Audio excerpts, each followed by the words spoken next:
In today's video, I'm going to teach you how to fix the Grok AI app when it's not working. We're going to go through a few simple steps that should only take about 5 minutes. So if you're ready, let's dive right in. First, let's start with the most common issue that could be causing your app not to work properly, your internet connection. It's crucial to make sure that your internet is not only on, but also strong and stable.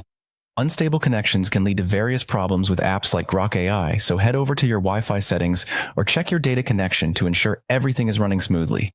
If you're experiencing any issues, try resetting your modem or router for a fresh start. Next, if it turns out that your internet connection is solid, the issue might lie within the app or browser itself. One of the easiest fixes is simply to restart the app or your browser. By doing so, you allow the application to refresh, clearing minor glitches that might cause functionality issues. So go ahead and close the app or browser completely, wait a few seconds, and then open it up again. This small step can often resolve the problem. If restarting didn't do the trick, it might be time to clear the app or browser cache.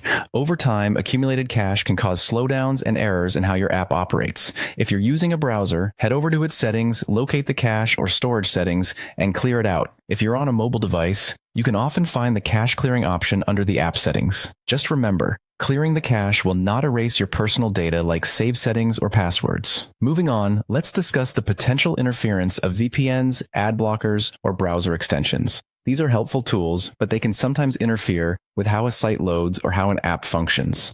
Try disabling any VPNs or extensions temporarily to see if that's what's causing the issue. Once they're turned off, check if the Grok AI app starts working again. If you're still facing problems, the issue might not be on your end. It's essential to check for any service outages. Sometimes the app itself could be down for maintenance or experiencing server issues. You can usually find this information on the app's website or through a quick search online. Finally, if you're using the web version and it's still not responding well, consider switching to the mobile app if available, or try using another device. Sometimes, the problem may be device-specific, and trying a different platform can be the key to getting everything running smoothly again. And there you have it. These steps should help you get the Grok AI app back up and running in no time. Thank you for watching, and I hope you found these solutions helpful. If you did, be sure to like and subscribe for more tech-related tips. See you in the next video.